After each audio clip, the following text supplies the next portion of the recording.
Gracias.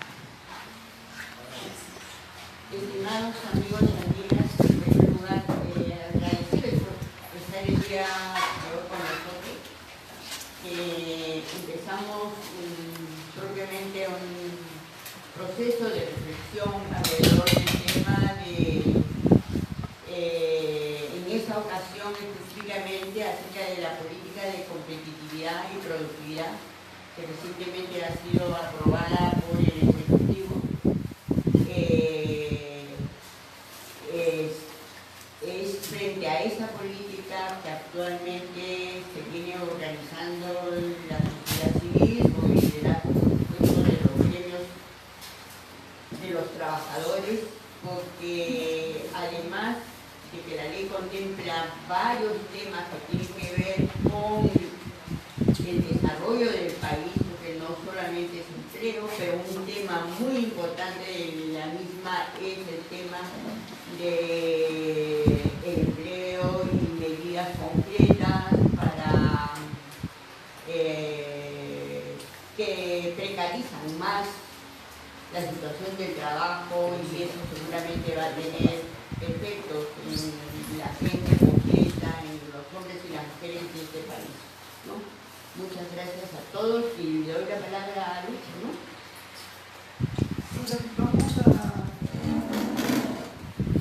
Estamos transmitiendo en vivo y en directo porque nosotros tenemos asociadas en todo el país, y obviamente no podemos traer en cada ocasión a Lima, y también compañeros o compañeras que les es difícil venir o que tienen horarios de trabajo distintos. Entonces, estamos grabando porque eso se puede reproducir y volver a mirar. La ANC tiene como misión promover el desarrollo de la democracia en el país a través de la investigación, la promoción y el desarrollo. Y en función de esos objetivos, con una perspectiva de derechos humanos, de multiculturalidad, de igualdad de género, de diversidad, asumimos también vincularnos al movimiento social cuando esas causas son causas que se vinculan a los objetivos de la institución. Por eso hemos participado.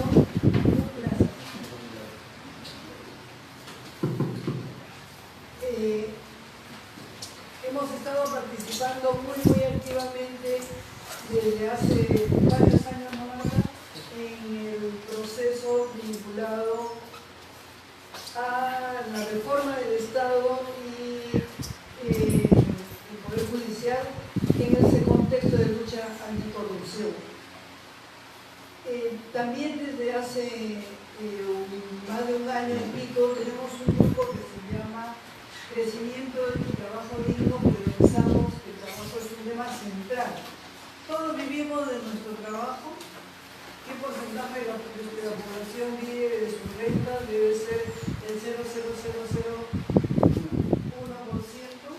Todos vivimos de nuestro trabajo, nos creamos nuestro propio trabajo, trabajamos en la actividad productiva, comercial o la actividad de servicios. Y entonces nos parece que este es un tema clarísimo, que sí, una propuesta de desarrollo, de crecimiento económico, no tiene como finalidad generar empleo, va a fracasar desde el punto de vista económico y va a fracasar desde el punto de vista de los derechos. Por eso es que la coyuntura nos ha llevado a que retomemos este grupo de trabajo a partir de esta ley que se ha dado, decreto ley que se ha dado el 31 de diciembre. Y probablemente de la reunión de hoy día vamos a tener una agenda común, porque no vamos a votar ni todas las preguntas ni todos los puntos que habría que mirar, porque justamente es vincular crecimiento, qué tipo de crecimiento, entre paréntesis algunos llaman desarrollo, con la calidad del empleo o la generación del empleo. Eso para nosotros es fundamental. Entonces, como digo, la coyuntura nos ha llevado a adelantemos el inicio de este año para este grupo de trabajo de los cuales tiene la ANC y hemos ido trabajando documentos pertinentes sobre el tema que ustedes pueden mirar a través de nuestra página web. Sí, y a través del Facebook también. Y a través del Facebook un enlace donde hay información de temas sobre esto que estamos señalando.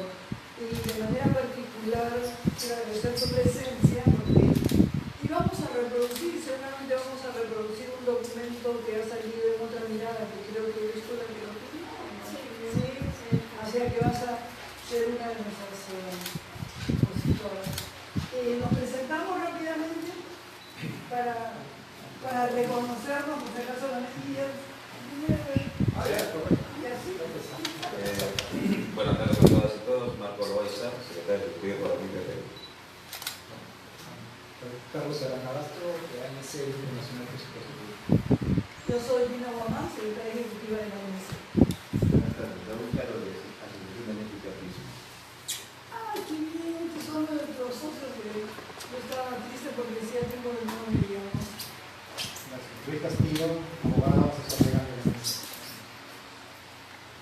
Buenas tardes, yo soy Alejandra de Negro, soy socióloga de San Marcos, soy profesora candidata de Educación Nacional también. Muchas gracias por la invitación.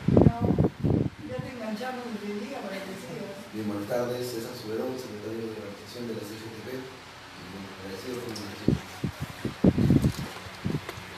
Abraham Calderón, el administrador de ANC. Buenas tardes a todos y todas, soy Carlos Rodríguez, secretario general de la Federación de Santiago de Hemos pensado que más adelante nos presente el caso que ganaron ellos en Telefónica, ¿no? De reposición. Buenas tardes, yo soy la coordinadora de la Federación de Enfermeras del Ministerio de Salud.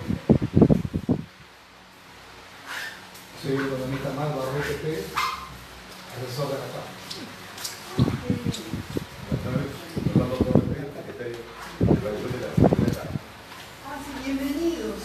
Bienvenidos porque siempre nos falta, tenemos vínculos históricos con la CGTP, también con la CUT, que es más joven que la CGTP, con la CAT a partir de las actividades que tienen que ver con el tratado comercial de la Unión Europea y de la presentación de la FED, han tenido una participación muy activa. Bienvenidos. Entonces, Aquí hay una persona más. a ver, acá Javier Alba, el médico, pero mira, una cosa más. Ponte más cómodo, Javier. Sí, pasa, por favor. Esta cosa no te hace daño. Era por el Todos los tíos están ahí. No puedes apagarle, porque estás en el 1, ¿no? Y tenemos también El último. La presencia de la CGTP, la CAT, y ahora debe estar viniendo Juan Pedro Chap de la CUT, que siempre llega tarde, pero bien está Alejandra. Tenemos la suerte de que nuestro asesor legal de la ANC, Luis Castillo, también es asesor no voy a explicar con más detenimiento, de los sindicatos, y es uno de los que ha seguido muy de cerca cómo ha sido el proceso de esta política nacional de competitividad y productividad. Entonces, va a intervenir Lucho y luego comentamos, ¿sí? Desde el punto de vista de las centrales, de Alejandra, desde el punto de vista de su reflexión, de otra mirada, y luego planteamos cuál sería las cosas que tenemos que aclarar, conocer y hacer una agenda a partir de eso. ¿De acuerdo?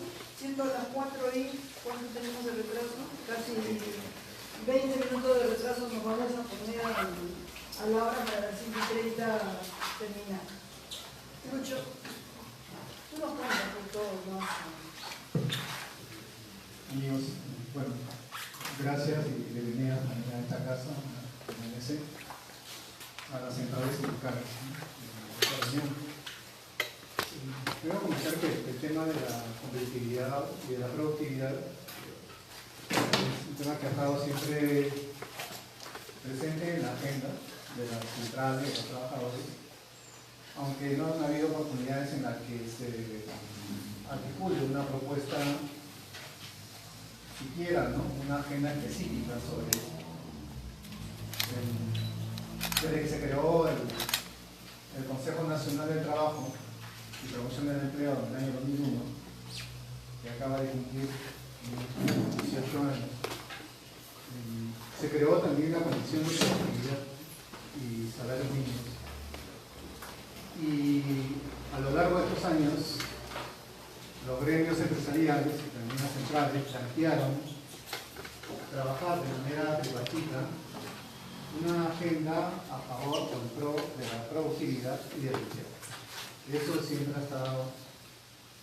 Y en simultáneo a eso, el Ejecutivo creó a su vez otro espacio de concertación llamado Consejo Nacional de Competitividad y Productividad, adscrito al sector Economía y Finanzas, en donde participan los sectores y los gremios empresariales, pero donde no participan los trabajadores.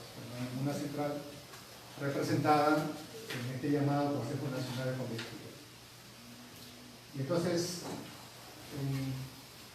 en julio de este año, el Consejo Nacional de Competitividad es el que logra consensuar un documento de trabajo que es conocido como Política Nacional de Competitividad y Productividad, y que se pone a discusión de los actores para que planteen sus sugerencias. Este documento también llega al sector trabajo, al espacio del Consejo Nacional del Trabajo, y en el mes de diciembre se toma el acuerdo entonces con el ministro de Trabajo, Cristian Sánchez, y también con los gremios empresariales por unanimidad, formular opinión respecto del documento publicado por el Consejo Nacional de Competitividad, formular opinión para que sea considerada o incluida en el documento de trabajo que haya sido publicado. Estamos hablando 18, 15, 16 de diciembre, la última sesión del Consejo Nacional de Trabajo. Y entonces se encargó internamente a una comisión técnica a que analice específicamente los ítems que tienen que ver con el mercado laboral y la política laboral. Es en ese tránsito en la que surge un elemento nuevo, que es la renuncia del ministro de Trabajo, Cristian Sánchez, y la asunción de la ministra, de la doctora Silvia Cáceres Pizarro, como un primer hecho que sin duda crea expectativas por el reinicio, ¿no?, del proceso de diálogo con la nueva ministra, y antes que pueda ser convocada siquiera la primera sesión del Consejo Nacional con la nueva ministra, ya el 31 de diciembre, me parece, o el 29, aparece publicado en el peruano el decreto supremo, en la que se aprueba, no el documento de trabajo, se aprueba la Política Nacional de Competitividad y Productividad, firmada por buena parte de los miembros del gabinete, ¿no?, incluido también la ministra de Trabajo, ¿no?, Silvia Cáceres. Entonces, sí llama la atención que en el caso del sector trabajo, la ministra de Trabajo haya empeñado su firma, a pesar que internamente el sector tenía un compromiso en el espacio de diálogo de formular opinión, recomendaciones al documento aprobado. Entonces, es un tema en el cual, sin duda, las centrales sindicales esperan una respuesta satisfactoria, porque de alguna forma ya se adelantó a firmar, ¿no?, y hacer vinculante este documento de política, que es un instrumento de política, sin esperar que el Consejo Nacional de Trabajo formule sus recomendaciones en el ámbito del mercado laboral y los derechos de los trabajadores.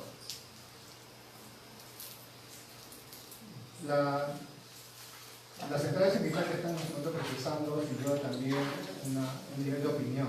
Van a formular en los próximos días ya el análisis y las recomendaciones y qué le plantean al resto de los colectivos de sociedad civil en el sentido de los temas que quisieran llevar a la agenda del sector. Entonces, es un tema que está en el debate del próximo martes. Las centrales tienen sesión.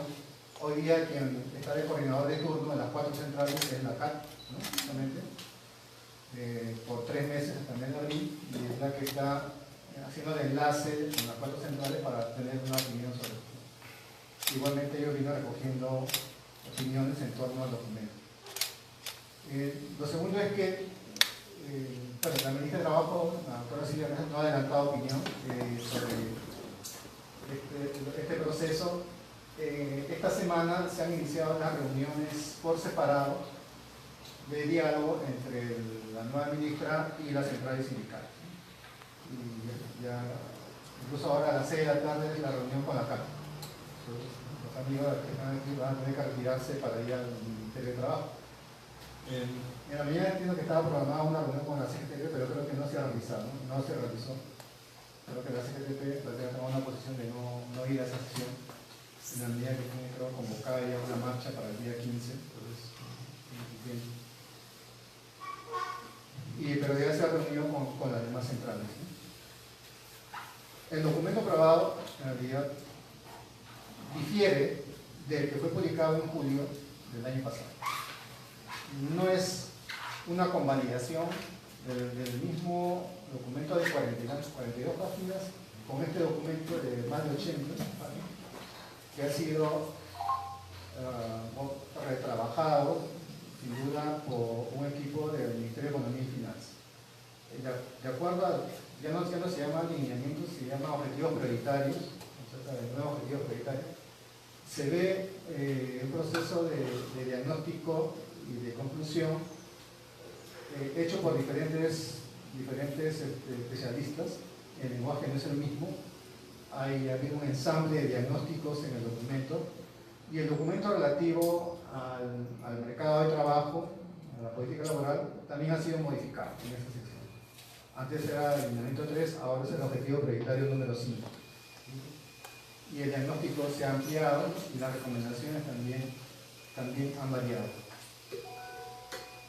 Y aunque el documento no constituye, como alguien decía, significa que ahora ya se ha eliminado la indemnización por retiro arbitrario o ya se eliminaron los contratos a plazo fijo, no. O sea, el documento sigue siendo una herramienta de gestión de dos sectores, pero que de implementarse tendría que traducirse en modificaciones en diferentes campos de derecho individual, de derecho de contratos, si es que hay consenso en los sectores para eso, ¿no? Sin duda. Pero por ahora es solamente una herramienta de gestión. No, eso sí lo entiendo. Sí. ¿Puedes explicar cuáles son los cambios con respecto al documento de junio? Sí. O sea, específicamente en materia laboral. Correcto.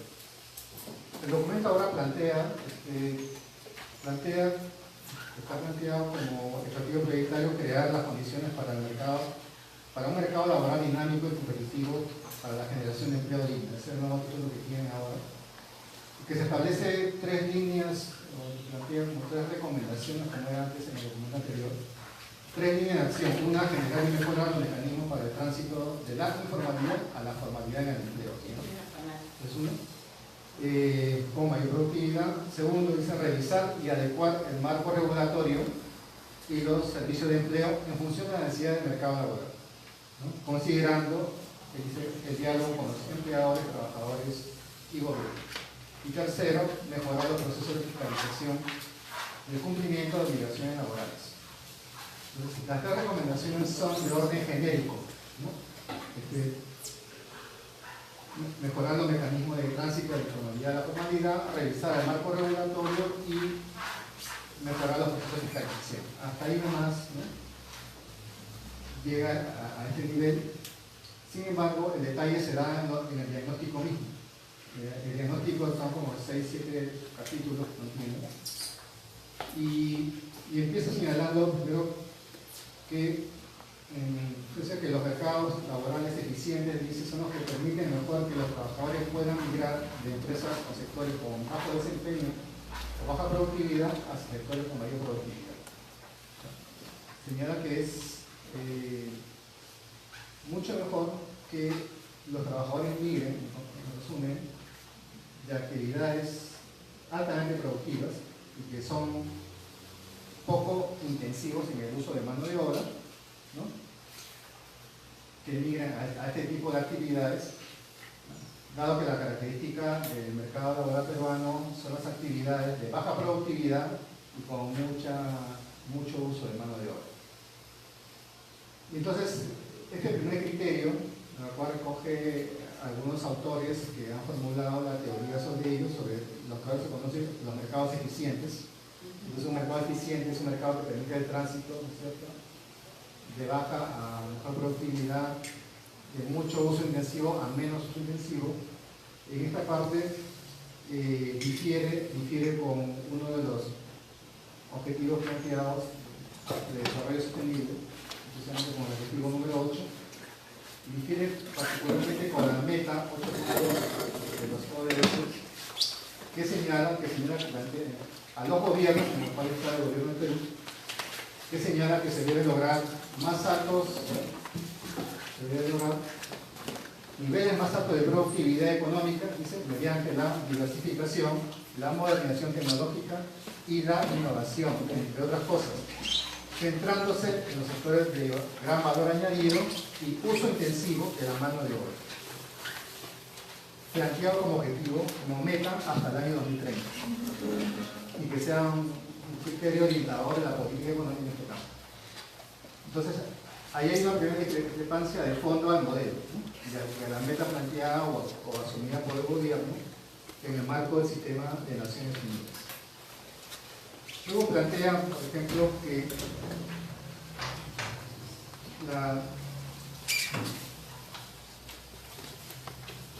los trabajadores sin duda se encuentran, y reitera, ocupadas en actividades de muy baja productividad laboral y especialmente incluso en el caso de trabajo independiente señalan que el 90% se concentra en actividades como comercio, servicios, actividades agropecuarias.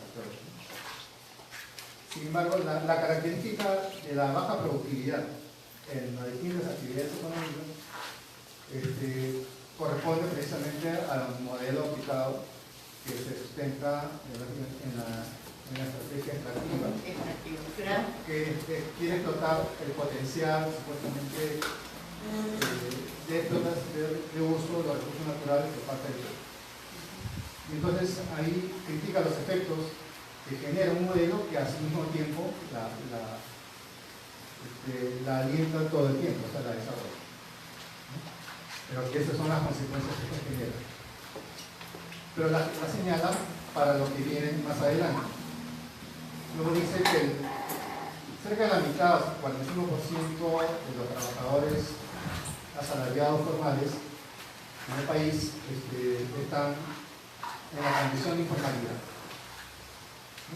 Y que en los últimos años, ya hace un planteo que del año 2007 al 2017, la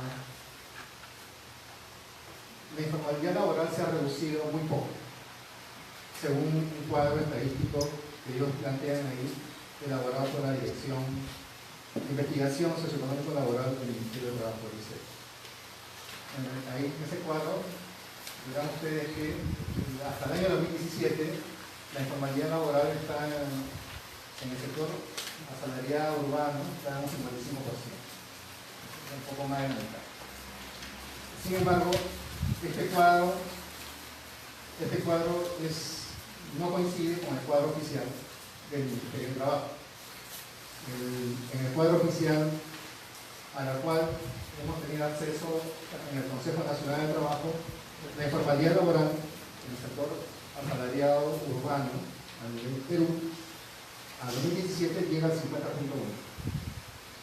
Entonces, mientras que el cuadro del MEF dice que en este año, el año pasado, estamos en el 55% de informalidad laboral, esa cifra la tenía el Perú, según el cuadro oficial, en el año 2011. Entonces, la corrida que ellos están presentando, es una corrida como esta que está en la fotocopia que ustedes tienen sobre la informalidad laboral, difiere completamente de las cifras que posiblemente nos entrega el Ministerio de Trabajo, ¿no? Son distintas. Entonces, para aprender que hay más informalidad laboral y que el país se ha demorado más en recuperarse de esto, ¿no? Justamente a consecuencia de la tesis anterior, la baja productividad en los distintos sectores de la economía. Luego señala que en el caso del Perú, el régimen general de la actividad privada, el régimen laboral de la actividad privada, es el que más costos genera para las empresas, costos salariales y no salariales, a diferencia del resto de países, por ejemplo, de la Alianza del Pacífico. Y pone como el caso Chile, Colombia y México, donde señala que mientras que en el Perú el costo salarial, no salarial, llega casi hasta el 60% adicional del costo de cada plaza. Es decir, si una empresa hoy día quiere financiar una plaza por $1.000, son 12 meses al año, a eso tiene que agregarle un 60% más, o sea, $1.600 es lo que es. Por lo cual, diciendo que casi el 60% es el costo adicional por las cargas sociales, ¿no? Impuestos y tasas que tiene que pagar.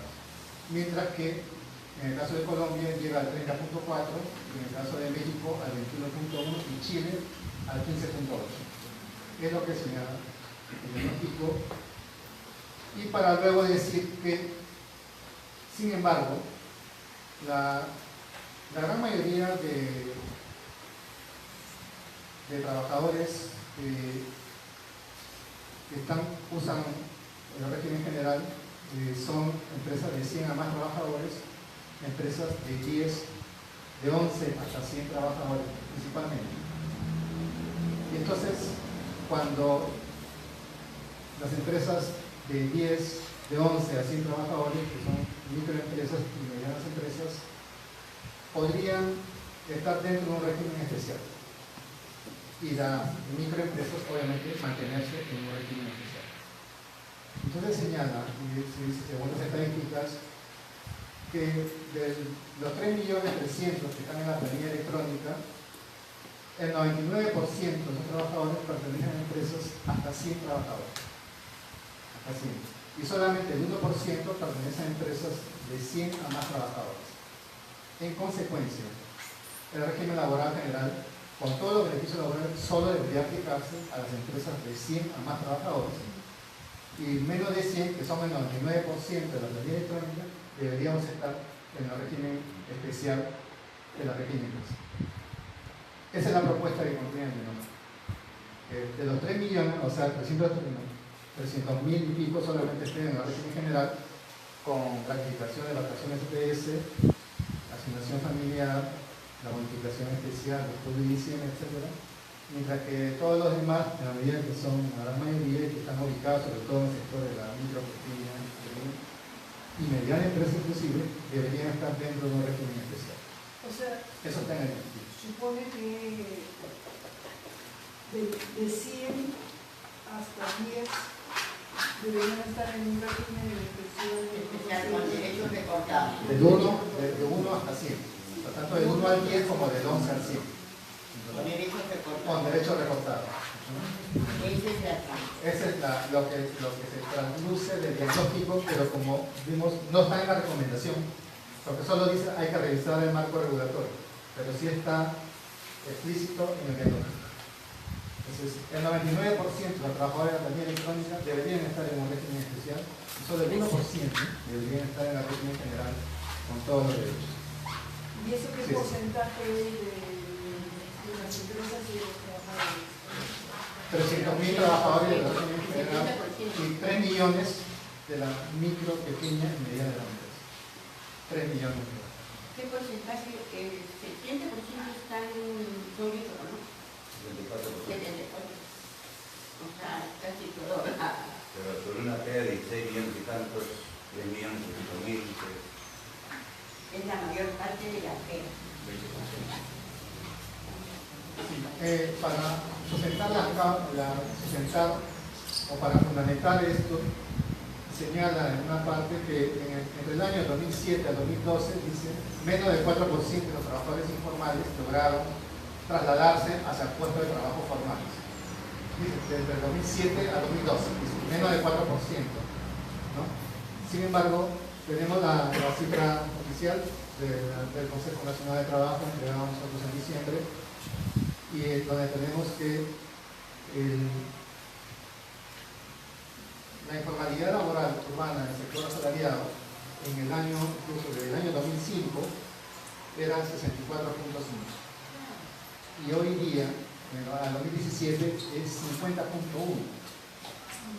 del 2005 al 2017, ¿no?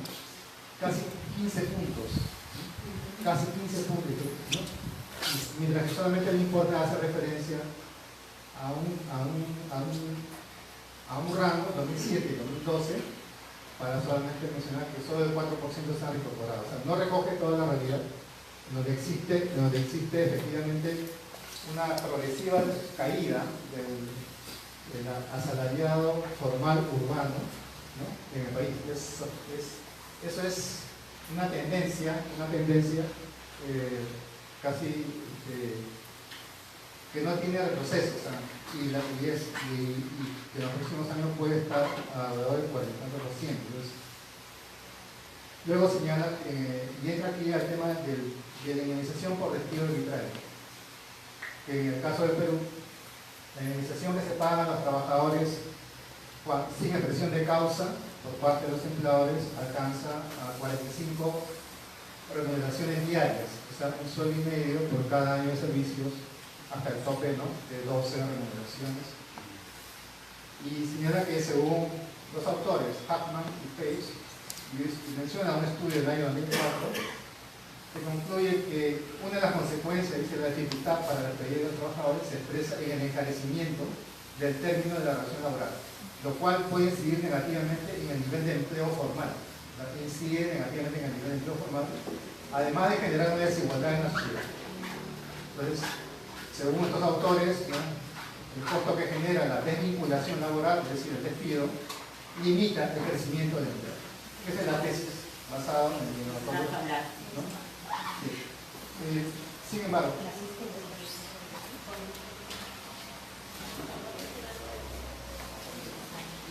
el régimen de indemnización por despido arbitrario está consolidada desde el año 97. Está consolidada con la Decreto Supremo 03/97 que consolida el Decreto Ejecutivo 728 de productividad. De esos años, las indemnizaciones por despido arbitrario equivalente a una remuneración media hasta el tope de 12 se han venido aplicando sistemáticamente en todas las actividades económicas. Y esta es la tendencia del desempleo desde que se aprobó el despido arbitrario hasta la fecha. Cuadros oficiales también del Consejo Nacional de Trabajo. La tendencia del desempleo es decreciente, hacia abajo, ¿no? O sea, en ningún momento se cumple la tesis de Page, como se señala, de que este régimen ha sido desmotivador de los mecanismos de desvinculación y la relación laboral. Por el contrario, o sea, la tendencia sigue siendo sostenidamente, ¿no?, a una reducción del desempleo, y que ahora está en alrededor del 5%. A nivel nacional.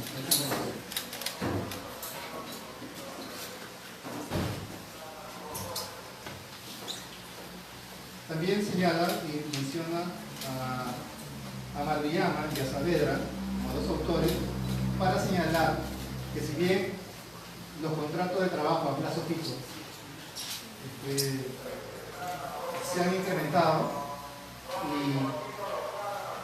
la estadística que menciona ahí menciona hasta el 70%. Hoy en día, los contratos a plazo fijo, las 9 modalidades de contratos a plazo fijo que tiene el decreto legislativo 728, son, según la última estadística, el 57% a nivel nacional, utilizados por los empleadores. Y los contratos a tiempo indeterminado a nivel son 27%. Hace años atrás, la situación era inversa, eran más contratos indeterminados y menos a plazo fijo. Entonces, más de la mitad de los contratos registrados son a plazo fijo. Y entonces, ellos señalan que, basándose en dos autores, en Saavedra y en Maruyama, según un estudio del año 2000, de que este incremento en el uso de los contratos a plazo fijo se ha debido a la estrategia empresarial para reducir al mínimo los costos de despido, debido, dice, a la desconfianza sobre la dirección de los posibles cambios en la legislación laboral.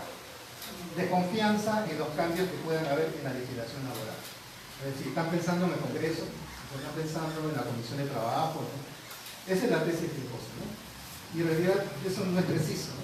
El tema ha sido analizado incluso por muchos equipos, incluso hasta por talleres de la Universidad Católica, que señalan en realidad que el uso intensivo de los contratos de plazo fijo se ha debido principalmente para mantener el poder de no renovación, de los contratos, ¿no? Y principalmente para contrarrestar la sindicalización y la negociación colectiva en el sector privado y también se tiene sin duda y ejemplo en el sector público. De ahí que la tasa de sindicalización y de negociación colectiva apenas sea del 5 o 6% del total de salario, comparado con las tasas del 40% que había en los años 80. Entonces, no tiene relación no tanto con expectativas de cambio en la legislación, sino con hechos concretos, ¿no? En el sentido de que se ha reducido la negociación directa como mecanismo principal, ¿no? De fijación del costo de la mano de obra, ¿no? como era hace muchos años, ¿no? Finalmente señala que y entra un capítulo final que es el tema de la inspección de trabajo. Habla de la creación de la SUNAFIL, las 16 intendencias que han sido creadas en el país, de las 25, de la falta de recursos, de los pocos inspectores. Menciona los estudios que han señalado análisis sobre el poco impacto que ha tenido la inspección en los últimos años y las recomendaciones que se han formulado, pero sí concluye con una recomendación en el sentido de que señala que en todo caso, como ente supervisor, dice, la actuación de la SUNAFIL incide, dice, que como todo ente, si bien incide en la decisión de contratación de las empresas al ejercer un efecto disuasivo sobre los eventuales incumplimientos laborales, sin embargo, debería, dice, desplegarse con mayor intensidad la función de orientación en la Ley General de Inspección, a efecto de acompañar el tránsito de la informalidad a la formalidad. Es decir, que el peso de la inspección no esté en la sanción, sino en la orientación o en la persuasión, ¿no? Y más que un efecto sancionador, ¿no? Disuasivo. La experiencia más directa y reciente de esto se dio en el año 2012, cuando ingresó el gobierno de Ollantumala. Recuerden ustedes que por una disposición del Congreso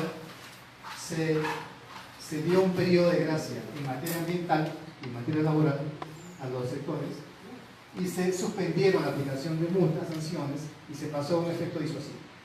Recuerden esa etapa 2012, 2013, 2014. Cuando llegó el año 2015, y un estudio que hizo la República concluyó de que las empresas mineras, por ejemplo, se habían ahorrado cerca de 240 millones de soles en multas durante esos 3 años, que dejaron de pagar precisamente por la función orientadora de los enemigos. Y en el caso de la inspección de trabajo, la reducción había significado menos ingresos por 130 millones de soles en el Estado, al no aplicarse las multas en el mismo periodo de 3 años.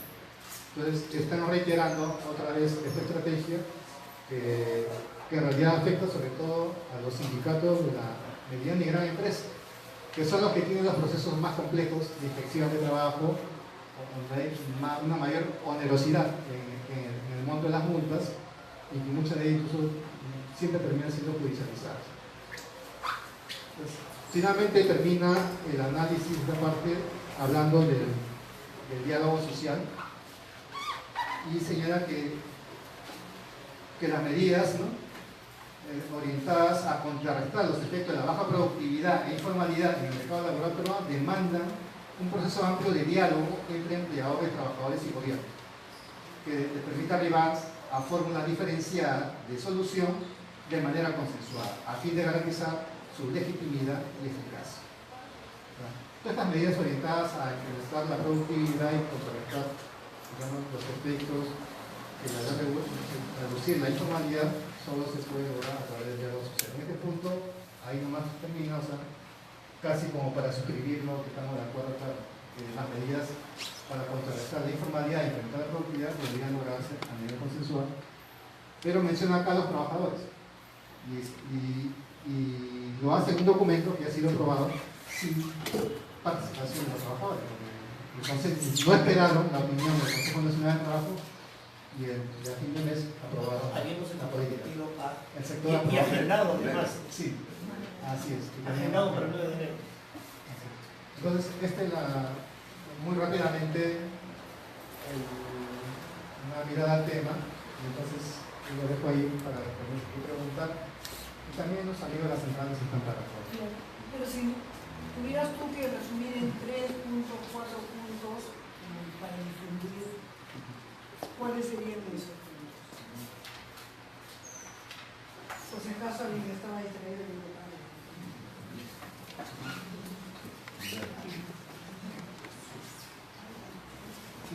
En principio, el Estado debe reconocer que los trabajadores se sienten muy comprometidos con toda medida legislativa de política que esté orientada a mejorar la productividad y el empleo. Eso como un primer punto de zanjamiento, porque siempre el sanbenito de los sectores empleadores ha sido, ¿no?, de que los trabajadores están contra la inversión privada. Entonces, ese es el primer punto en el sentido, las pruebas centrales coinciden. Compromiso total con las políticas nacionales de incremento de la productividad, de la inversión y de generadores de empleo, y obviamente la reducción de la informalidad laboral, sin duda. De ahí que ninguno de ellos ha rechazado discutir y abordar el documento desde que tuvieron conocimiento de ello. En segundo lugar, que debe reconocerse el derecho de los trabajadores a participar deliberadamente en la formulación y diseño de las políticas nacionales de productividad y de competitividad, y no ser excluidas de ello. Eso implicaría hasta una reformulación de la composición del Consejo Nacional de Competitividad, porque efectivamente así es. No se pueden incluir temas sobre el mercado laboral y los derechos de los trabajadores en un consejo donde no participan los trabajadores, en segundo lugar, ¿no? Y en tercer lugar, las centrales tienen efectivamente una propuesta sobre la productividad también, ¿no? Una propuesta, se adhieren a la tesis de la revolución de la productividad de todos los sectores económicos que tienen que generarse en el país, ¿no? Más importante que la reforma del modelo económico, como exponía Javier Irín efectivamente hace pocos años, era que el país necesita una verdadera revolución de la productividad, empezando por los sectores, ¿no?, medios y bajos, de las actividades no consideradas atractivas, ¿no? Y entonces eso implica una mirada del modelo distinto. Entonces, ¿no?, como ver valor efectivamente al uso intensivo de la mano de obra, a las estrategias para implementar el valor añadido de los productos, ¿no?, también a las formas de inversión que permiten eso. Los trabajadores tienen una propuesta en ese sentido también, han discutido, entonces sí pueden hacer a nivel programático aportes en un espacio de diálogo para tener una política nacional de productividad y competitividad. En lo inmediato, lo que si tuvieran que plantear a la ministra ya en la sesión, ¿no?, es que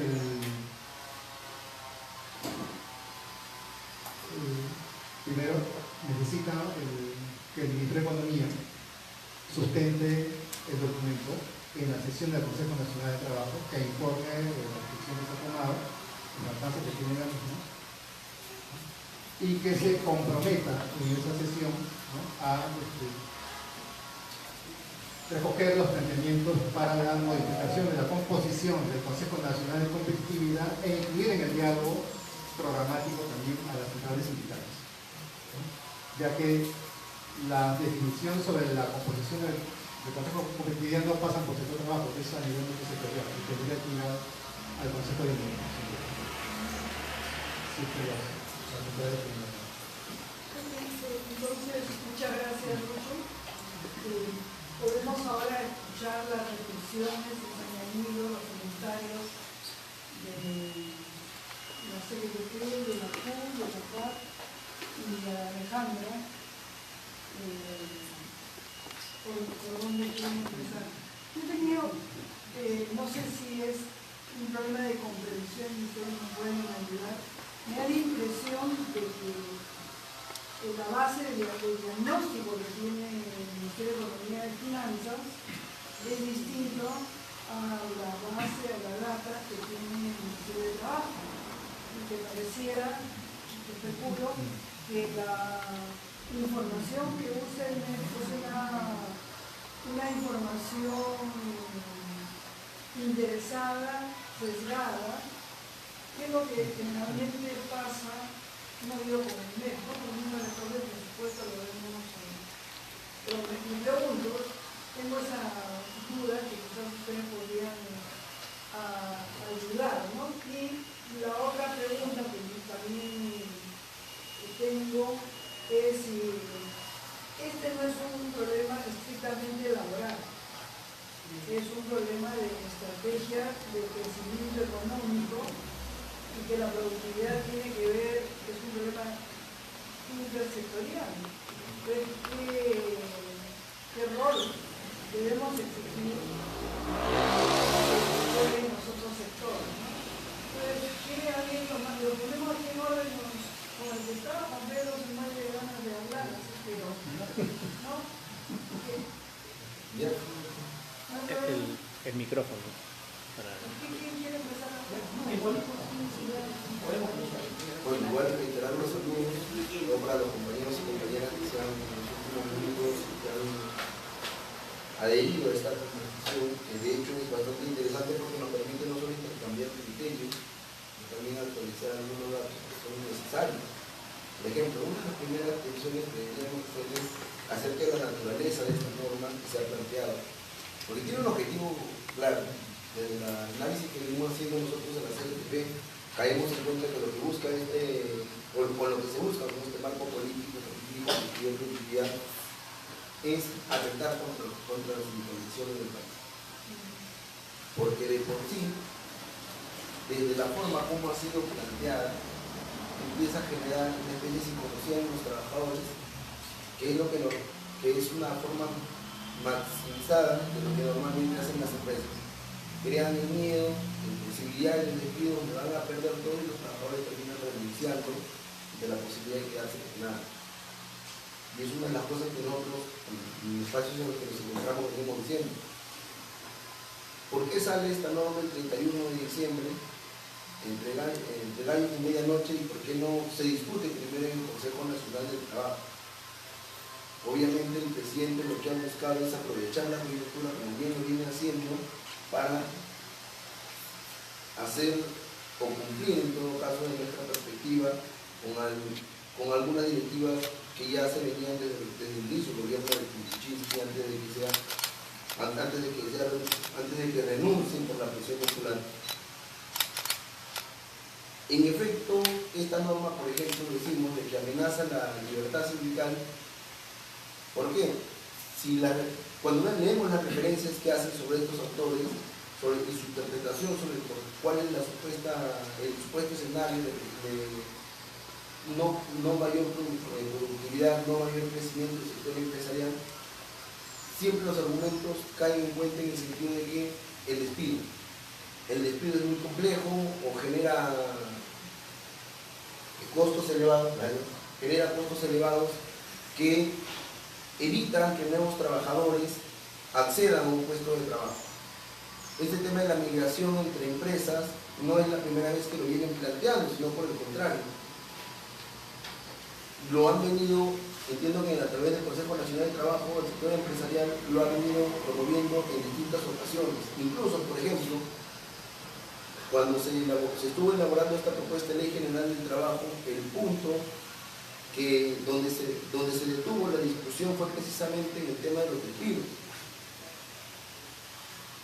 La complejidad que iba a implicar el cese de nuevos trabajadores y que bueno, lo han venido trasladando, vamos a decirlo de una manera soterrada en esta política de competitividad y productividad.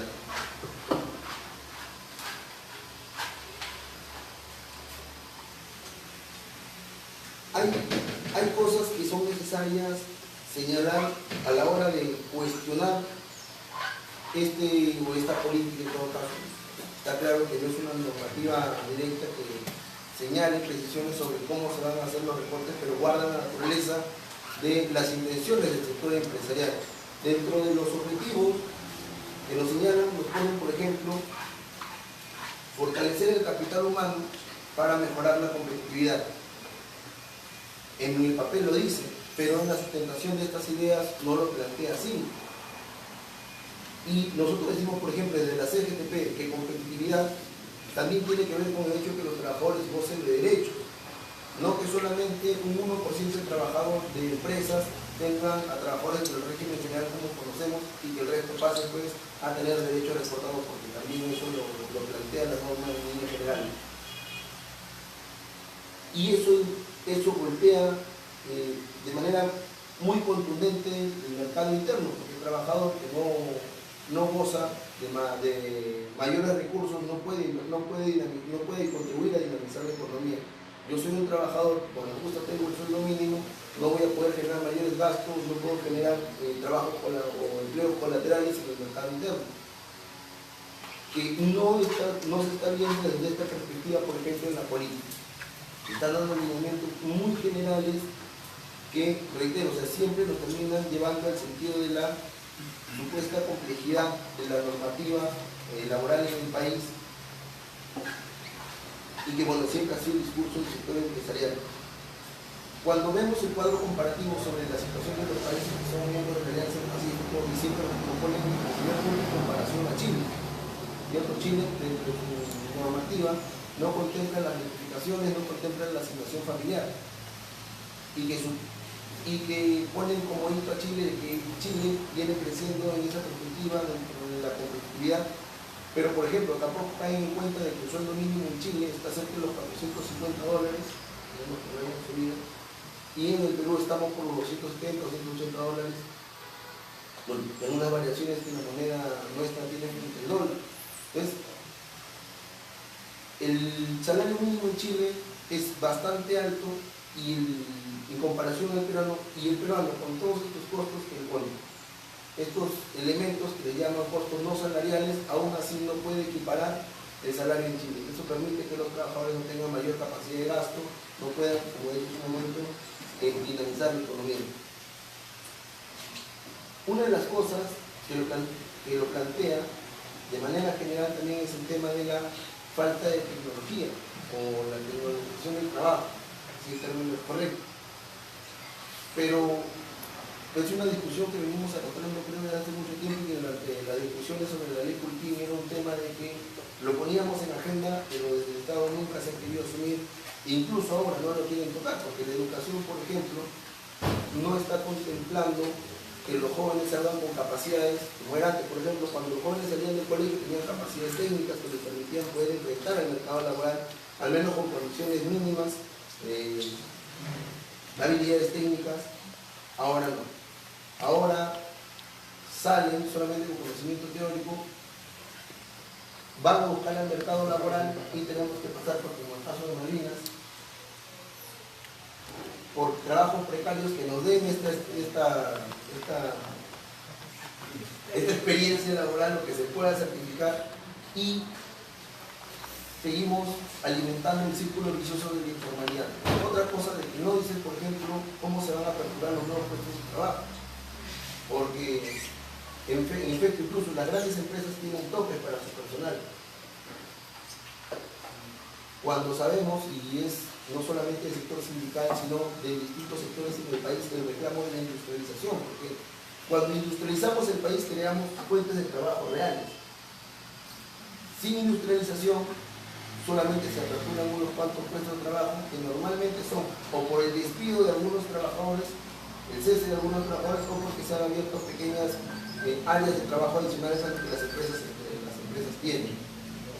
Ahora, este gobierno en los distintos espacios que ha tenido para presentar esta iniciativa, antes de que sea publicada, por ejemplo, decía de que la política apuntaba a crear puestos de trabajo, pero señalaba también, por su lado, vuelvo al tema del despido. ¿Para qué? Para lograr supuestamente estos indicadores de mayor empleabilidad.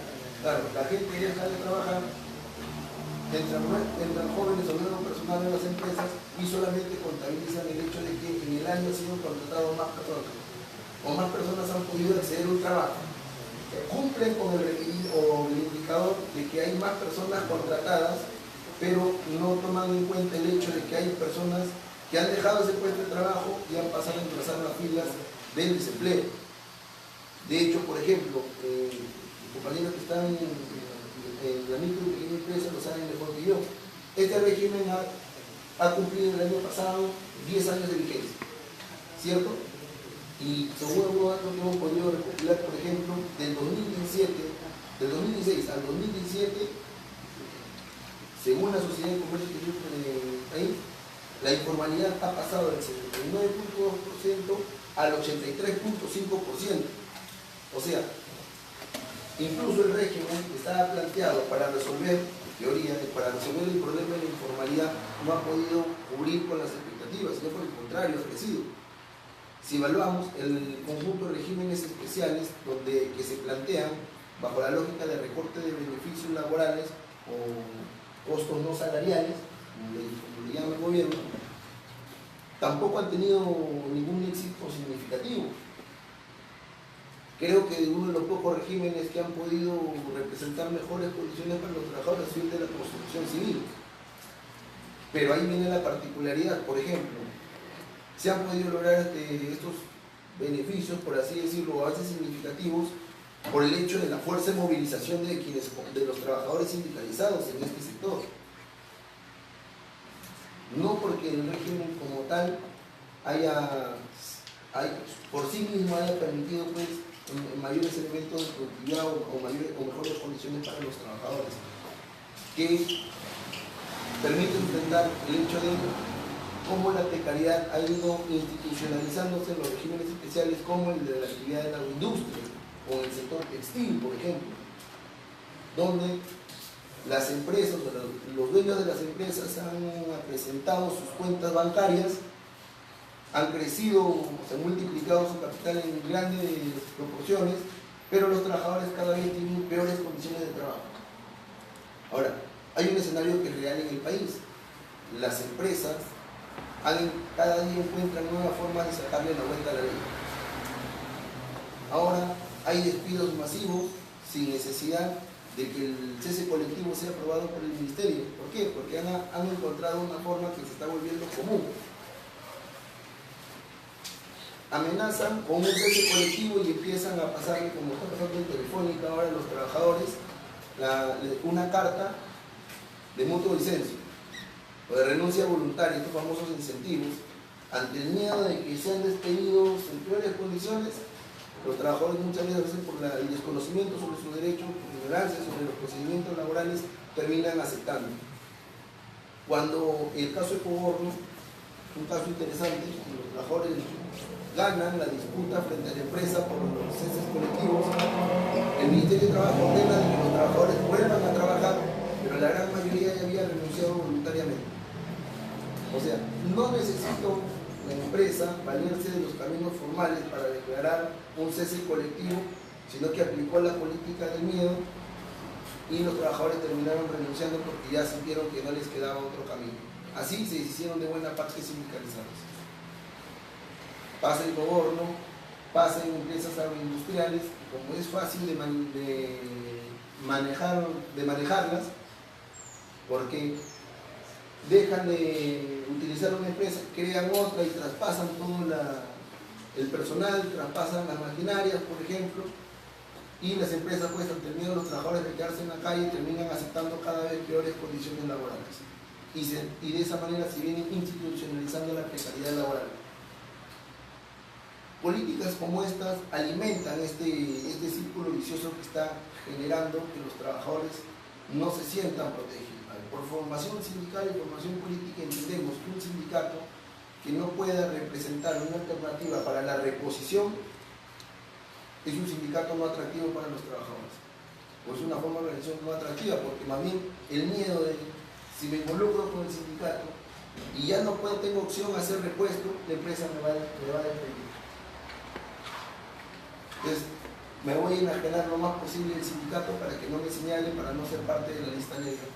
Y ahí, si esta norma, o sea, si esta política de competitividad sigue avanzando de la misma forma que ha sido planteada, o sea, sin consulta con los trabajadores, sin tomar en cuenta las particularidades del sector, va a ser un gran problema.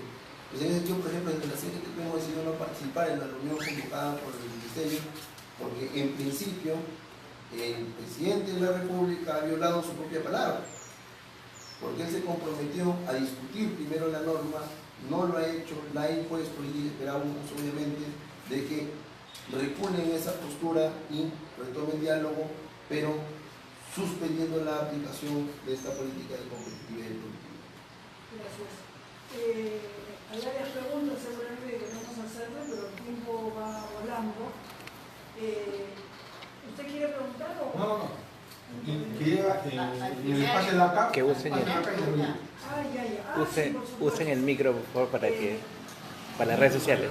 Sí. Muchas gracias. En vivo y en directo.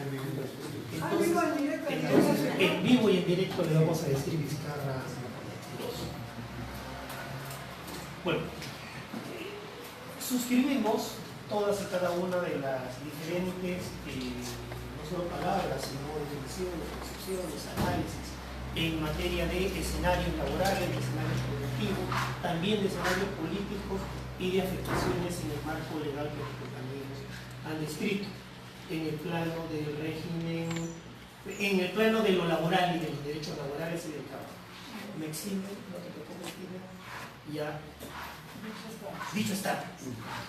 Y por tanto entramos de frente a decir que la política no afecta solamente, no se circunscribe solamente a temas laborales, ni económicos laborales, ni económicos productivos.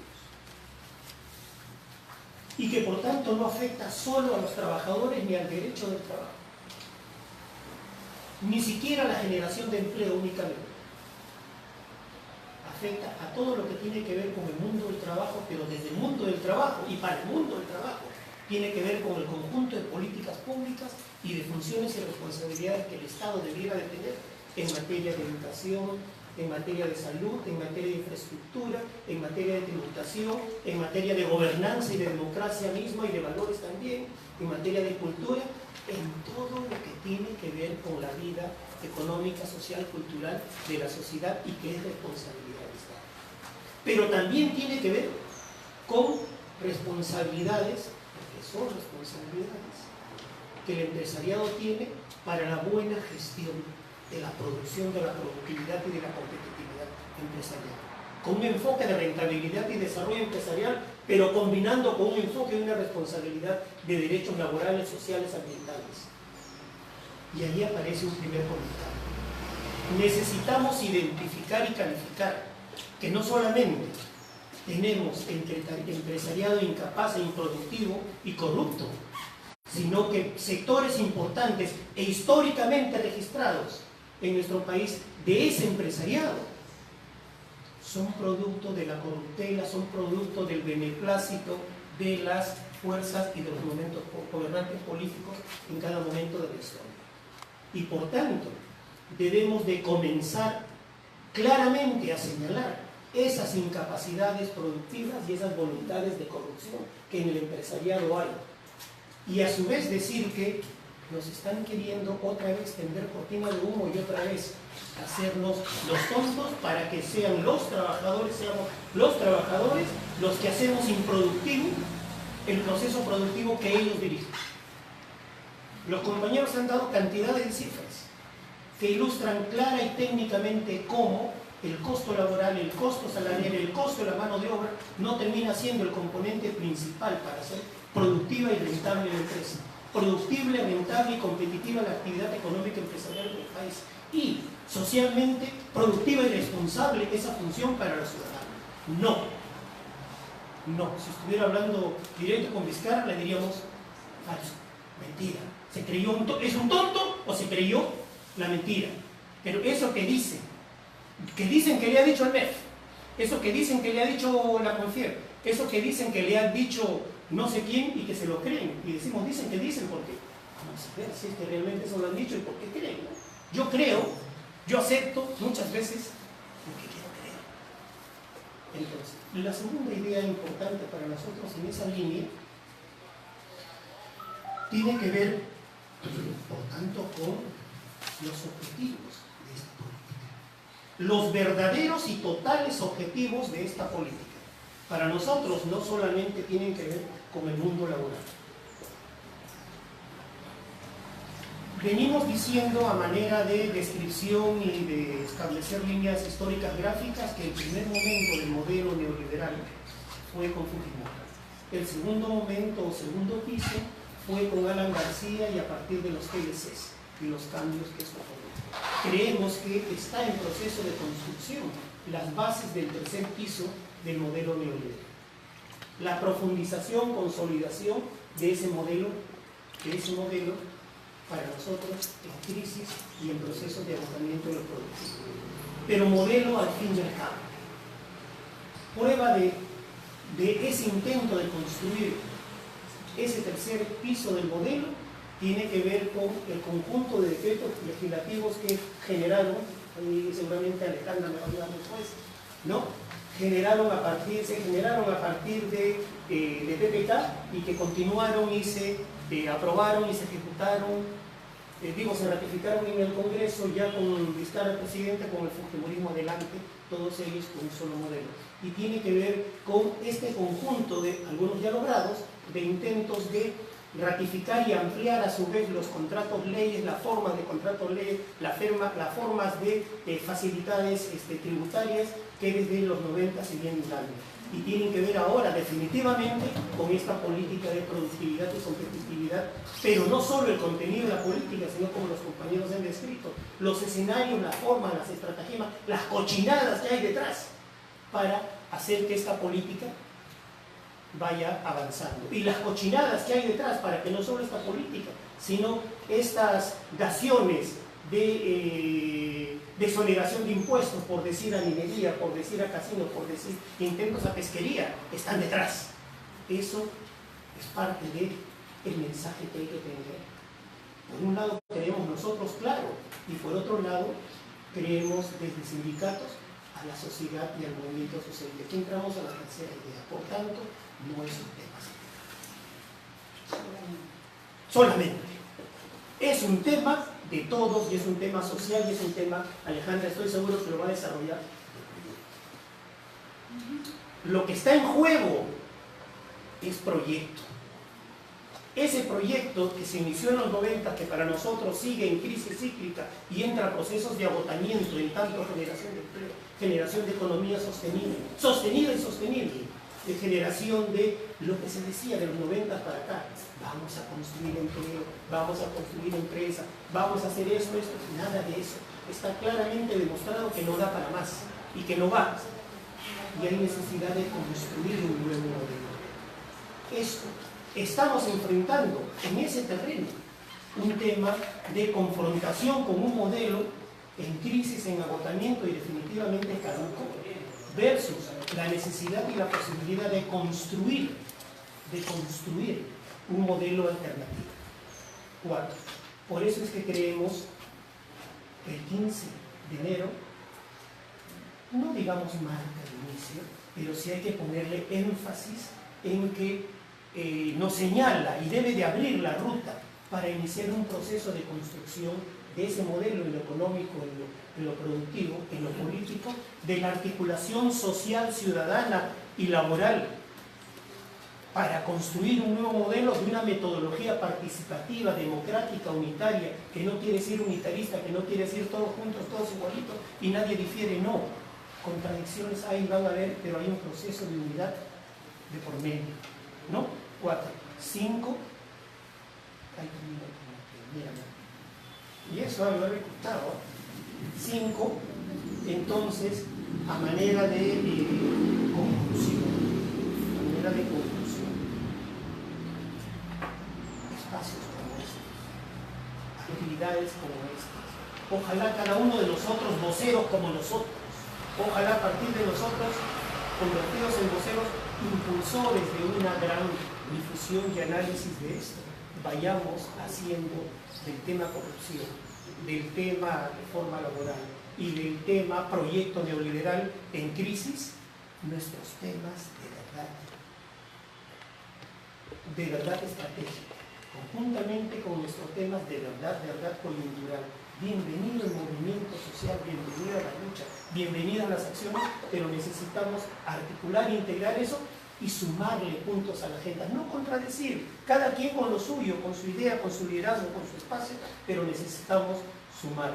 Nosotros desde la CUT un poco que me he valido de los aportes de los compañeros porque creemos que ley de productividad hoy es el inicio de un proceso de reflexión crítica del modelo y de construcción de un nuevo modelo y de actores y de estrategias y de procesos democráticos participativos para construir ese modelo, que es programático, pero que también es de fortalecimiento organizativo en lo gremial, de fortalecimiento y liderazgo político en el movimiento social y seguramente también de articulación y posicionamiento de candidaturas para el 21, para el 22, porque esto pasa por el campo democrático, electoral, y sí hay que decirlo claramente.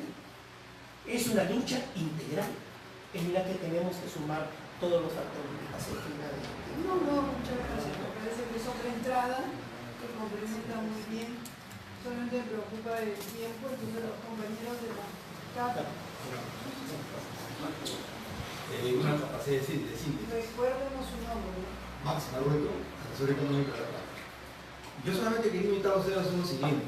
El tema de la productividad en Perú, no vayan a pensar que viene con este periodo. El primer consejo que se instala fue en el 2013, en el MEF precisamente, y acompañan mi PAE por un acuerdo de un CADE de esa fecha, donde se proponen ellos, justamente lo que dicen ellos, minimizar costos, maximificar beneficios. Y en ese sentido quiero llevarlos a la siguiente reflexión.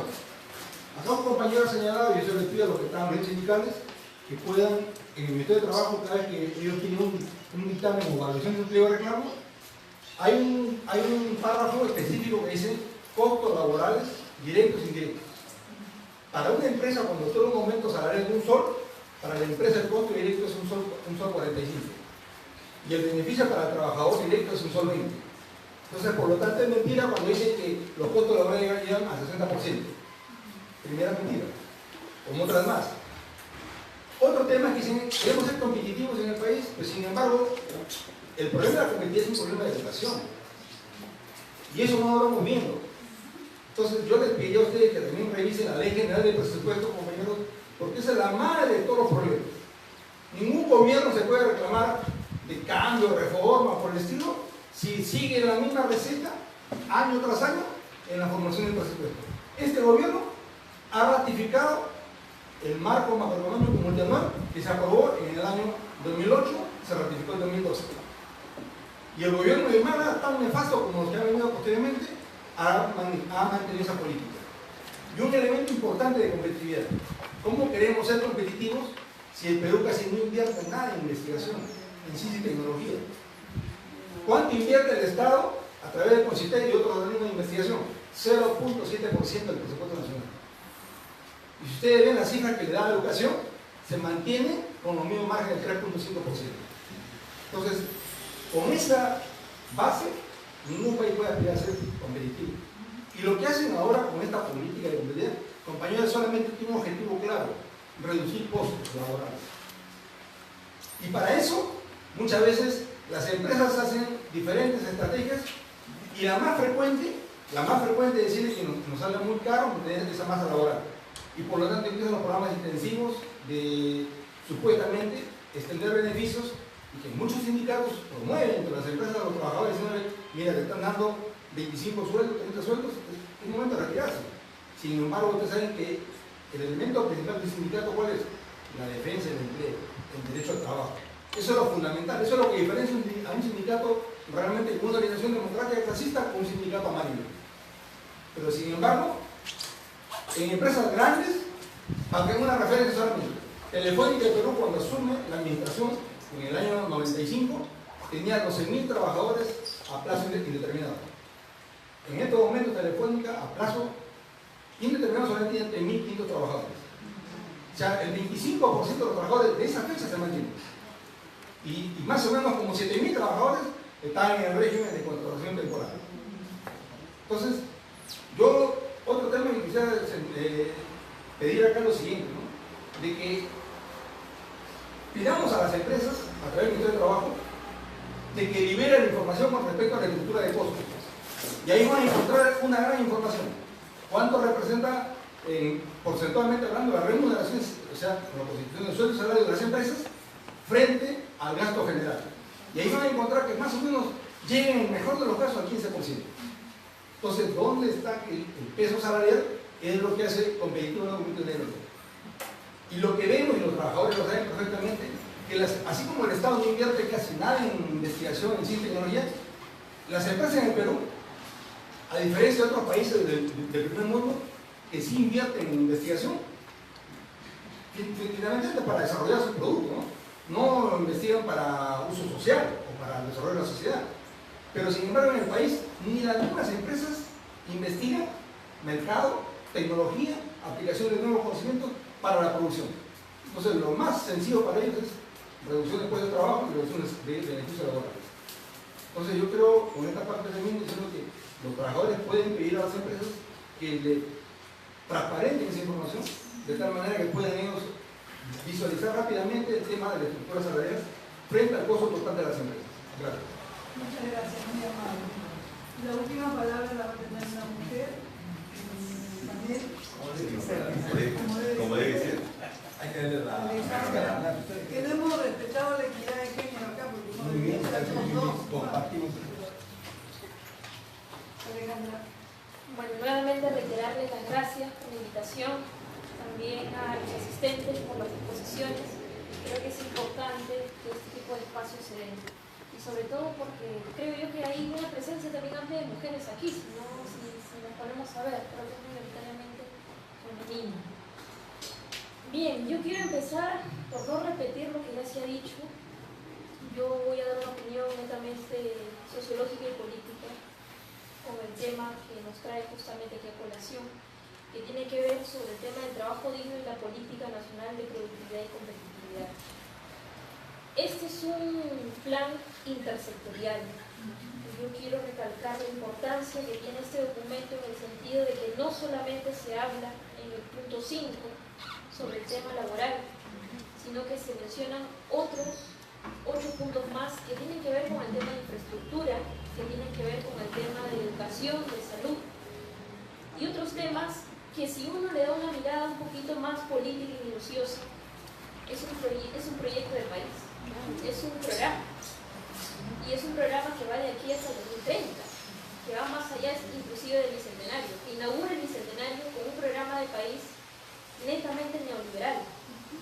¿Y por qué neoliberal? Y que acentúa justamente este modelo neoliberal en el sentido de que si ustedes agarran este decreto y en la página 7 van a encontrar un párrafo, unas líneas muy, pero muy, creo yo, peligrosas en el sentido de que dice: para ello es necesario continuar y afinar las reformas estructurales emprendidas en la década de 1990, las mismas que son imprescindibles para el crecimiento y desarrollo económico a largo plazo.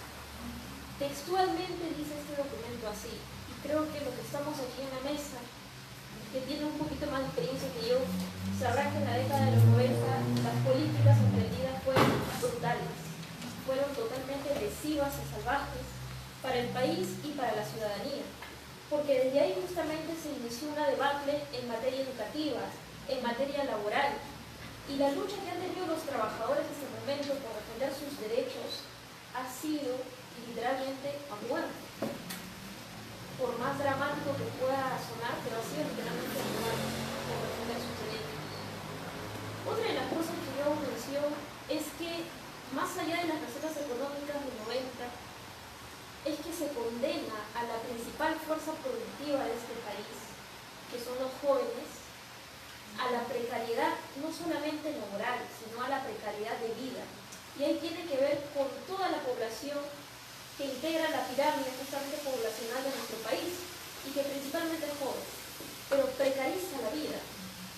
Yo quiero detenerme aquí a ampliar un término que es importante, porque esta política de productividad se da en medio de una crisis. Es una crisis de régimen, una crisis en la cual la forma como está organizada nuestra sociedad y sus instituciones se interpela. Por eso que la ciudadanía ha salido a marchar contra la revolución. Esa forma como está organizada la sociedad en su economía, en materia de justicia, en materia educativa, está siendo interpelada por la población con sus limitaciones, pero está siendo interpelada. Entonces se da en medio de una crisis de régimen en la cual la economía no está exenta de que no sea manchada por la corrupción, como dice el presidente del BCR o como dice el mismo presidente de la Constitución. Los hechos nos han demostrado que han sido ellos parte, digamos, de campañas presidenciales en las que han actuado como fuentes para poder financiar. Pues bien, se está condenando a la población a pagar esa crisis, si uno lo ve de esa manera. ¿Y quiénes lo van a pagar? Los que menos tienen. Y están los trabajadores, están las mujeres, están las comunidades campesinas, las comunidades agrarias, los pueblos originarios, la agricultura, nuestra propia matriz energética. Y en este documento, como yo decía, como decían otros compañeros, donde no solamente se ve el tema laboral, sino que también se está condenando, se está facilitando la concesión de nuestros principales recursos energéticos, nuestras principales materias primas, a ser concesionadas por 50, 60 años. Y junto con ello, el perdón del pago de impuestos a empresas transnacionales, que muy bien también sabemos que con ese dinero se puede invertir en políticas públicas. Lo que debe Telefónica son 6 veces el presupuesto del Ministerio de Educación, por ejemplo, solamente lo que debe Telefónica.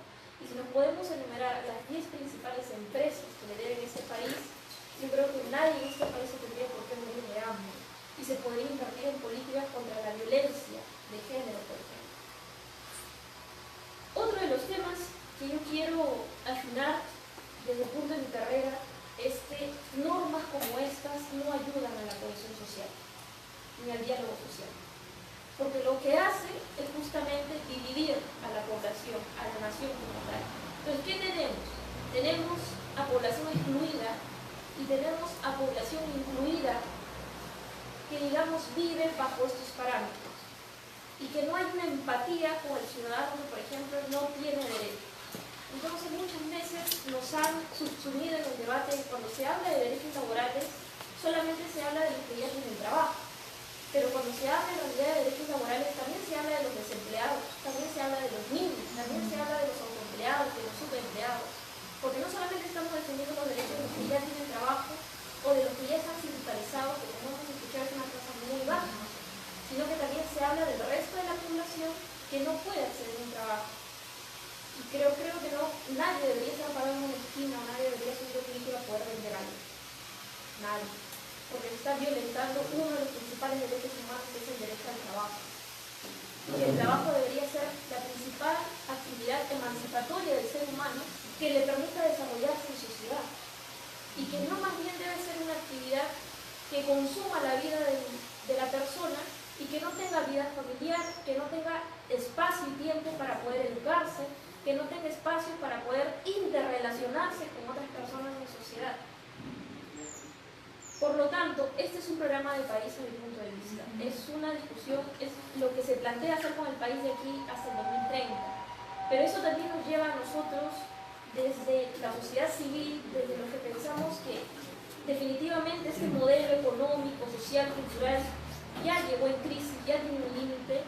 ¿Cuál sería la otra alternativa entonces? ¿Qué se propone? Y sobre todo, que esta también debería llevarnos por el camino de dar un debate en todos los espacios, en el espacio académico, en el espacio cultural, en el espacio político, en los espacios de poder ganar también el sentido común de la ciudadanía. Y ahí es importante porque una de las cosas muy lesivas que está sucediendo es que nos quiebran la vida como generación, porque a uno le quitan la capacidad de poder hacer planes a futuro. uno no puede hacer planes a futuro en este momento, y en el Perú, lamentablemente, porque uno no sabe justamente si mañana nos despide. Uno no sabe si puede fallecer en cualquier accidente. Entonces, la forma en la cual el neoliberalismo está matando a la población es a través de políticas públicas. Ya no nos matan literalmente con balas, sino que nos matan con políticas públicas. Y construyen políticas públicas para terminar de matar a esa gente que no es productiva o que no genera algún tipo de ganancia para la sociedad. Entonces nos privatizan la vida, nos privatizan los principales servicios, como es la salud. Cuando sacaron un proyecto, una ley a la cual se le bautizó como la Ley Pulpín 2, se financiaba con fondos de salud a los empleadores que contratan jóvenes entre 18 y 24 años. Pero sabemos muy bien que hay una deuda inmensa por salud. ¿Y ese dinero de dónde sale? Sale de todos. Entonces están creando políticas públicas para precarizar aún más la vida, para matar, digamos, sutilmente a las personas, y sobre todo que es una crisis en la cual los que menos tienen la van a pagar. Por lo tanto, ¿cuáles son las otras propuestas o cómo hacemos para poder responder al nivel en el cual está redactado este documento? Que no es un documento solamente declarativo, no es solamente declarativo. ¿Cómo hacemos para poder responder en ese sentido? Y si uno quiere ser todavía mucho más acucioso con la lectura del documento y se le quiere dar una mirada desde el punto de vista de género, tampoco no hay ningún punto de vista. El diálogo social, del cual se hacía mención, fue tirado al tacho. Y solamente se han incluido unas cuantas líneas de diálogo social. Y todavía que es falaz, es mentiroso, porque no se han reunido con los trabajadores. Este documento en realidad lo que hace es una herramienta que nos encuentra desde el movimiento social quizá un poco debilitados, un poco fracturados y sectorizados. Creo que esa también ha sido una de las principales campañas culturales del neoliberalismo, de tratar de fraccionar y sectorizar las luchas ciudadanas. Pero creo que es importante la respuesta que han tenido los trabajadores sindicalizados. Y creo yo que el hecho de no asistir a un diálogo en el cual, como mencionaba César, el presidente dijo que iba a dialogar con nosotros, se ha burlado de nosotros y ahora manda a otras personas para poder dialogar a destiempo cuando nosotros los trabajadores tienen propuestas elaboradas. Creo que es legítimo el llamado que ellos hacen a la Jornada Nacional de Lucha del 15 de enero. Y creo que es importante responder ahí desde todos los espacios de la sociedad organizada. Y el principal reto es ganar el sentido común de la ciudadanía de aquí. Y quizás nosotros podamos parar un día, 2 días, pero la señora que vende más en la esquina no puede parar un día, 2 días. Pero sí puede entender cuando nosotros le digamos, este documento lo que va a hacer es quitarle plata de su bolsillo. Este documento lo que va a hacer es precarizar la vida de sus descendientes. Y yo creo que tenemos que aterrizar este documento en lenguaje sencillo para la gente. Por eso yo en mi columna decía que este es un documento que institucionaliza la precariedad, que viene desde la década de los 90 y que este documento todavía se atreve a mencionar que hay que seguir con esas políticas. Hay propuestas desde el lado de los trabajadores, hay propuestas desde el lado de la academia, hay propuestas desde el lado de los centros de investigación como estos, hay propuestas que se han elaborado a lo largo de los años y que el presidente Vizcarra se las está pasando por alto. Está pasando por alto todo ese tipo de propuestas, todo ese tipo de encuentros, todos los tipos de compromisos a los cuales se pudo él haber adherido y no adherido. Yo creo que estamos ante un desafío inmenso de poder responder en los mismos términos y es necesario que se dé una respuesta mucho más política también. Porque creo que no podemos quedarnos solamente en lo protestativo, porque si no vamos a hacer meramente movimientos testimoniales. Creo que no nos podemos quedar ya en ese camino. Tenemos que dar un paso más allá y yo creo que hay material en abundancia para poder hacerlo y hay la voluntad y los recursos para poder hacerlo. Hay que contraponer este documento con un documento de alternativa justamente del país que nosotros queremos. Cuando se habla de competitividad y productividad, uno dice, pero ¿qué es ser competitivo y qué es ser productivo? ¿De qué se está hablando? ¿No? Productividad, pero ¿qué producimos nosotros? ¿Qué es ser productivo? Nosotros somos un país primario exportador, que producimos materias primas y sobrevivimos en base a eso, porque no tenemos industria. como otros países. No tenemos industria, no se invierte en industria. Tenemos una amplitud de recursos, tenemos una renta estratégica de estos recursos que no tampoco está siendo bien aprovechada y canalizada, que hemos ganado juicios en el extranjero. Por ejemplo, en el CIADI hemos ganado un juicio inmenso a México por 20.000 millones de dólares de regalías en importación de gas, y hasta ese momento no se sabe dónde está el dinero, en qué se ha invertido el dinero, y así en otros aspectos. Hay una renta estratégica que no está siendo aprovechada, que bien se podría invertir en poder industrializar al país y generar a raíz de eso empresas, industrias, trabajo, e invertir en otros aspectos cruciales para la sociedad que vienen a ser educación y salud. Por ejemplo, en el tema de educación también es un tema muy preocupante, en el tema de educación. En el tema de salud mucho mayor. En el tema de salud no voy a hablar porque me gustaría escuchar la opinión del compañero Geraldo, pero creo yo que tenemos que responder en esa medida. Tenemos que dar una respuesta mucho más política, una respuesta en la cual nosotros tengamos que contraponer esto con otra política alternativa de país, de políticas públicas y sobre todo, creo yo, de impedir y poder frenar esto, porque nos están quebrando como generación y a las generaciones que vienen, porque es la intención de poder acentuar este proyecto de país. Este es un proyecto de país, un plan a largo plazo. La necesidad de poder frenarlo está ahí. Yo quedaré ahí. Muchas gracias. No, muchas gracias. Un aplauso para todos.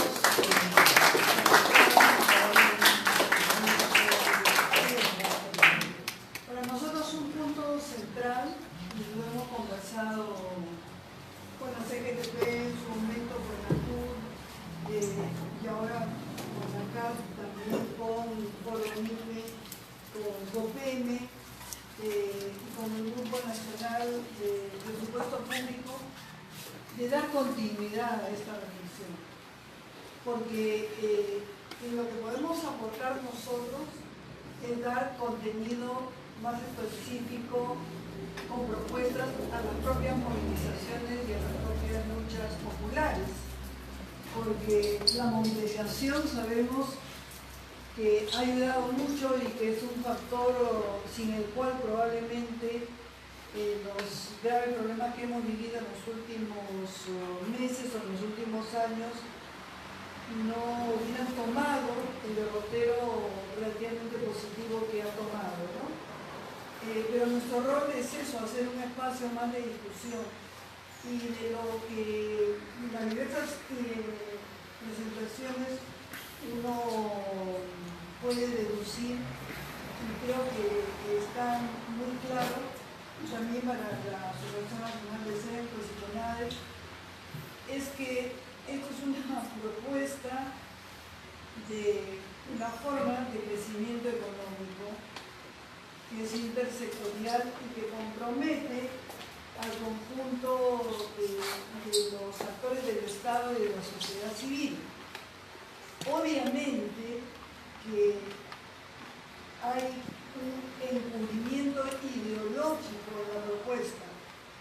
Lo quiero decir de esa manera, ¿no? Que se mueve en el terreno más ideológico, de plantear como natural que la única forma de crecer es a costa de bajar costos laborales y que los trabajadores, trabajadoras, en todas las ramas y en todo tipo de actividades, más que aportantes, somos un obstáculo y somos un mayor obstáculo cuando reclamamos derechos. Esa ideología es la que hay que desmontar. Esa creo que ha dicho bien cuando has planteado que hay un terreno ideológico, cultural que hay que conquistar también. Entonces, antes de pasar a una ronda de opiniones, sí me gustaría plantear que podríamos tener una siguiente reunión donde podamos ver el documento desde el lado más de la propuesta de crecimiento económico, vinculando estos dos temas de productividad, y podríamos pedir a dos de quienes han colaborado con nosotros, unos más que otros en estos años, porque esto lo hemos visto en CONADE, pero en CONADE lo vemos rápido,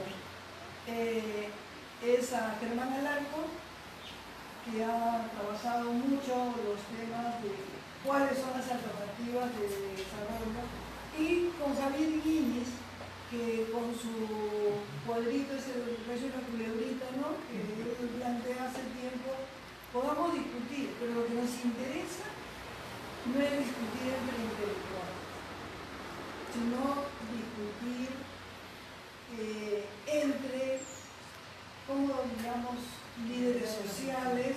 Tampoco me gusta la palabra activista, ¿no?, porque activista puede que son muy desinteresados, pero que nos interesa a aquellos que quieren actuar y al mismo tiempo desarrollar propuestas. Y quieren, exacto, ¿no? Entonces, podemos, si les parece, porque este es el núcleo con el que contaríamos para trabajar, pero si nos llegamos a la oficina a seguir trabajando ya y ustedes se desaniman, nos desanimamos nosotros también. Entonces, esa sería nuestra propuesta para desde ahí trabajar muy bien. Nosotros hemos pedido, bien adelantaditos, una entrevista con la ministra, como sociedad civil. Y de repente la sorprendemos a la sociedad civil, a la ministra, haciéndole ver que la sociedad civil era mucho más de lo que ella pensaba, y los sindicatos, las organizaciones diversas, y plantearle nuestro punto de vista, ¿no? Esto podemos quizás redondearlo en un pequeño documento simple, si lo hemos visto el día de hoy, que yo creo que ha sido complementario, ¿no? Complementario. Ahora pasamos a que también, aquí ya han hecho una alusión directa, porque eres médico, los temas de salud al doctor Alba, pero por favor, ya tenemos 20 minutos de atraso de la hora del término, pero creo que si se animan a algunas intervenciones serían bienvenidas. ¿Qué queremos? Ya que ha sido aludido. Solamente para pedir permiso para poder retirarlo, tenemos una reunión. Muchísimas gracias. La última vez que pide permiso se va. Sí, con todo gusto me quería por una reunión. Muchísimas gracias. Y cuenten con nosotros para el tema de discusión y poder participar. Muchísimas gracias. Permiso. Hasta luego. Gracias. ¿Ya? Muchísimas gracias. Mucha suerte. Mucha suerte.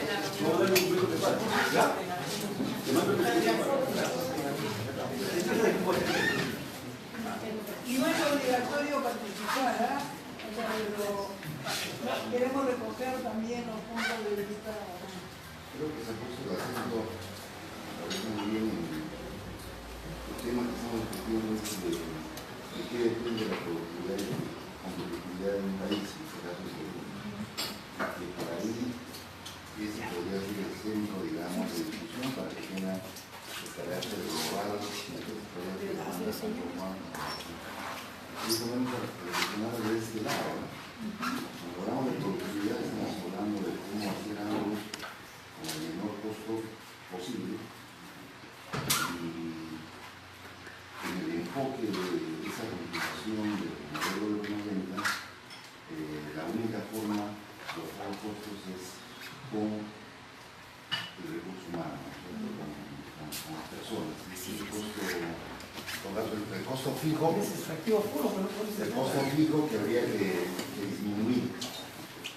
Entonces, por lo tanto, no se ahorran las otras dimensiones, la actividad y la productividad que tiene que ver con la crisis energética, fundamentalmente con el tema del talento humano, la innovación, la capacidad de modificar, inventar, acortar procesos, que se finalmente con la gran base de esto, que es el tema de la educación pública, masiva, de calidad, que es el camino que cualquier país que ha logrado cambiar sus circunstancias de economía, progreso, desarrollo, por el hecho de darse a la inversión pública, masiva, fundamentalmente en salud, y hablamos de cifras extraordinarias. Todo lo que acá se habla de cifras son minucias, digamos, pero es una gran oportunidad para tocar este tema. Y el segundo punto, creo que son las dificultades del discurso. Yo creo que acá nos entendemos entre nosotros, pero este discurso hacia afuera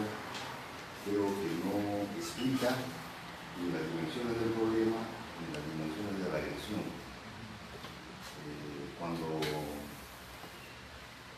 hubo el tema de la ley